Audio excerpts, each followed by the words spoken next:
بسم اللہ الرحمن الرحیم۔ السلام علیکم۔ گمشدہ بچوں کا ملنا آسان کیسے بنائیں؟ انسانی ذہن ایک وقت میں ایک ہی جانب متوجہ ہونے کی صلاحیت رکھتا ہے۔ یہی وجہ ہے اگر دو افراد بیک وقت گفتگو کرنے لگیں تو ہم ان میں سے ایک کو خاموش کرا کر باری باری دونوں کا موقف سنتے ہیں۔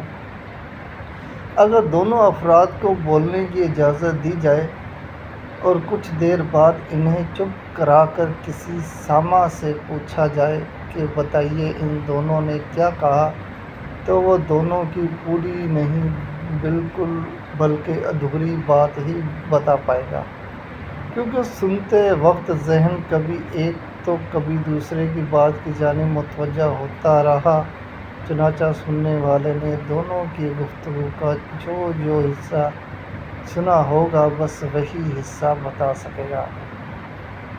ذہن کے ایک وقت میں ایک ہی جانب متوجہ ہو پانے کا ایک نتیجہ یہ نکلتا ہے کہ پبلک پلیس پر اگر بچے سے ذرا سا دھیان ہٹ جائے تو اس کے بچھڑنے کا امکان پیدا ہو جاتا ہے، اور بچے گم اس کے نتیجے میں ہوتے ہیں کہ اس کیس میں ہم ان بچوں سے تو واقف ہوتے ہیں جو ہمیشہ کے لیے گم ہو گئے یا گم ہو کر مل بھی گئے، لیکن ایک بڑی تعداد ایسے بچوں کی بھی ہوتی ہے جن کے والدین کو اچانک خیال آیا کہ بچہ کہاں گیا اور ایک دم بھاگ دوڑ کی تو چند قدم کے فاصلے پر ہی وہ مل بھی گیا۔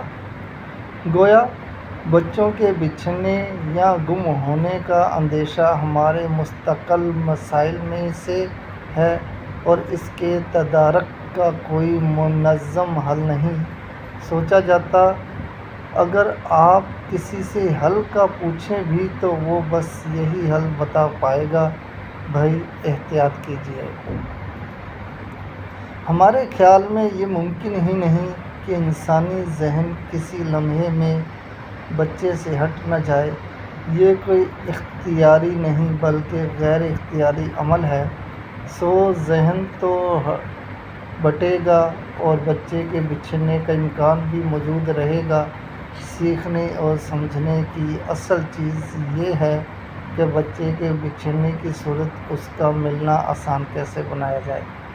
ہمارے نزدیک اسے یوں آسان بنایا جا سکتا ہے کہ 2 سال کی عمر کے آس پاس بچہ گھر کے افراد کے ٹوٹے پھوٹے نام لینا شروع کر دیتا ہے۔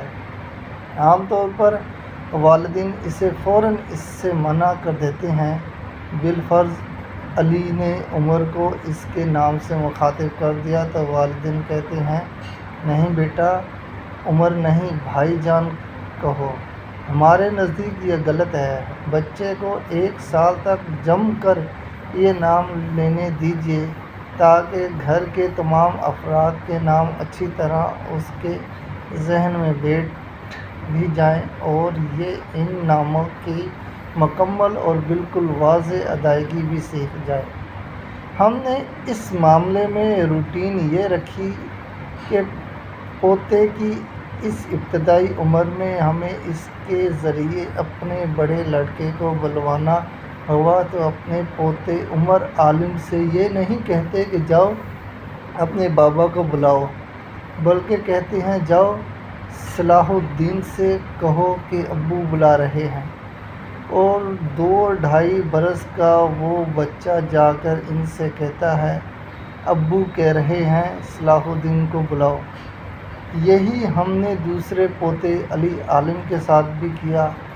یوں ہمارے دونوں پوتوں کو گھر کے تمام افراد کے نام آتے ہیں۔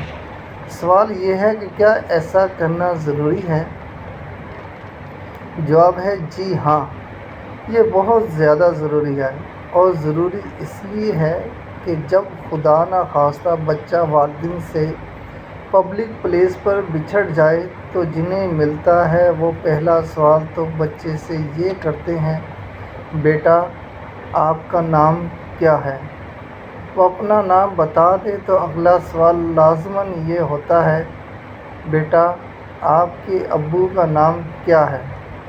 اگر بچہ یہ بھی بتا دے تو پھر کچھ مزید اہل خانہ کے نام پوچھے جاتے ہیں۔ یوں اسے اس کی فیملی سے ملانا بہت آسان ہو جاتا ہے۔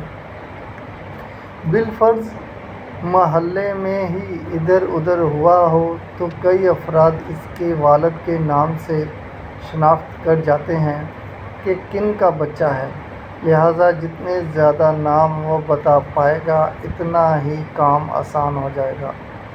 آپ نے نوٹ کیا ہوگا کہ بسا اوقات مسجد سے اعلان ہوتا ہے، حضرات ایک بچہ ملا ہے، عمر تقریباً 2.5 سال ہے، اپنا نام فلاں بتاتا ہے، والدین کا نام نہیں جانتا، کپڑے اس رنگ کے پہنے ہیں، جن صاحب کا ہو وہ فلاں جگہ سے آ کر لے جائے۔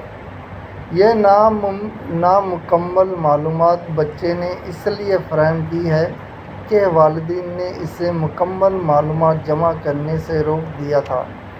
ایسے بچے سے بالفرض پوچھ لیا جائے کہ آپ کے بڑے بھائی کا نام کیا ہے تو اس کا جواب ہوتا ہے بھائی جان۔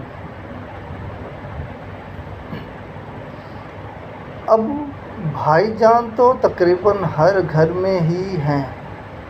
یہ نام شناخت میں کوئی مدد نہیں دے سکتا، سو یہ تو کوئی معلومات نہ ہوئی، لہٰذا بچے کو 1 سال تک والدین سمیت سب کے نام لینے دیجیے۔